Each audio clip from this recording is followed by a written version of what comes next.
অনেক সময় দেখা যায় কোনো একজন ব্যক্তি যার ডিসলিপিডিমিয়া রয়েছে তিনি নিয়মিত ওষুধ খাচ্ছেন, যখন কন্ট্রোলে চলে আসলো তিনি সেটা বন্ধ করে দিলেন।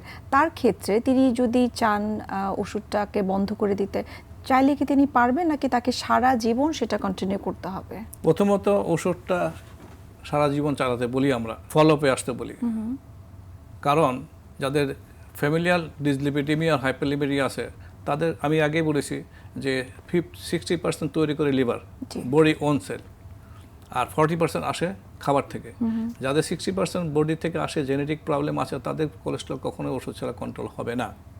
আর আমাদের রোগীরা যেটা হলে আমরা ওষুধ লিখে দিই, তারা একটা রেফারেন্স ভ্যালু দেখে, ওই রেফারেন্স ভ্যালু দেখে যে এটা তো কমে গেছে, বন্ধ করে দিই। না, রেফারেন্স ভ্যালু আমার জন্য, আপনার জন্য না, এটা ইউরোপিয়ান আমেরিকার জন্য। আমরা নির্ধারণ করি যে কত ঝুঁকি আছে, কত রাখতে হবে।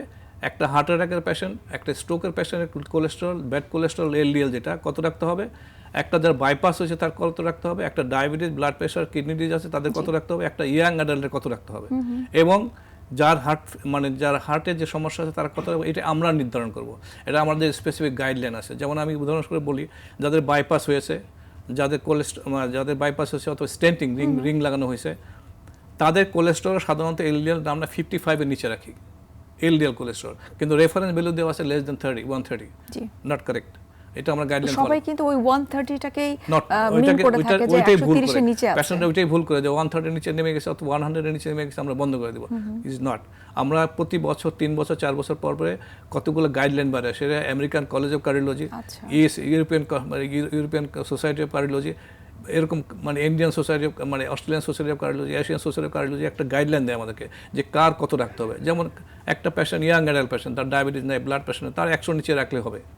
যার একটা হার্ট অ্যাটাক হয়েছে, রিং লাগেনি অথবা মোটামুটি ভালো আছে, তার 170 নিচে রাখতে হবে। কিন্তু যার বাইপাস হয়েছে, যার বারবার রিং লাগাতে হচ্ছে, অথবা যার অ্যাঞ্জিওপ্লাস্টি হয়ে গেছে, তার অবশ্যই এলডিএল কোলেস্ট্রল 55 নিচে রাখতে হবে।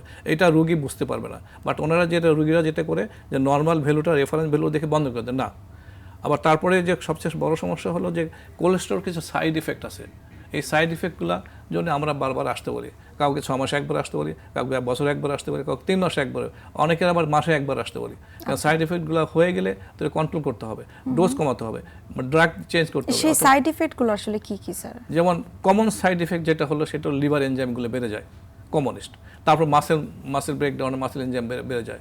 তারপরে কিছু কিছু ফিজিক্যাল প্রবলেম হয়, উইকনেস, লেথার্জিক, এগুলো কিছু হয়।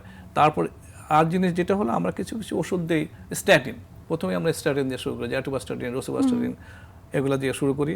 তারপরে এটা হলো সিনথেসিস কমায়, বডির ভিতরে কোলেস্ট্রল তৈরি কমায়। আর কিছু কিছু ওষুধ দিয়ে আমরা ইজেটাবাইট, যেমন মনে করেন, এটা অ্যাবজর্পশন কমাবে। আপনি যে কোলেস্ট্রল খাবেন সে একটাকে হজম করতে দিবে না। আচ্ছা, কিছু কিছু কোলেস্ট্রল ওষুধ মডার্ন ট্রিটমেন্ট, যেটা যে রিসিপ্ট এটা হলো পিকেএসপি বলে আমরা, PCSK9, সে কোলেস্ট্রলকে লিভার থেকে লিভারের ভিতরে ঢুকতেই দেয় না, রিসিপ্টর বন্ধ করে রাখে, যাতে করে লিভারের রিসিপ্টর বেশি হয়, তখন কোলেস্ট্রল ধরে সে বার্ন করতে পারে। আমরা ডাক্তারদেরও দেখেছি, অনেক ডাক্তার পেরিফেরিতে গেলে আমাদের ওষুধগুলো বন্ধ করে যে আপনার দরকার নাই, আপনার কোলেস্ট্রল নর্মাল হয়ে গেছে। It is not fair. অর্থাৎ এই জায়গাটাতে আমার কাছে মনে হয় আমরাই কমাবো, বাড়াবো, বন্ধ করবো, একদিন পর পর দিব, এটা হয়তো এক্সপার্ট ওপিনিয়ন নেওয়া উচিত।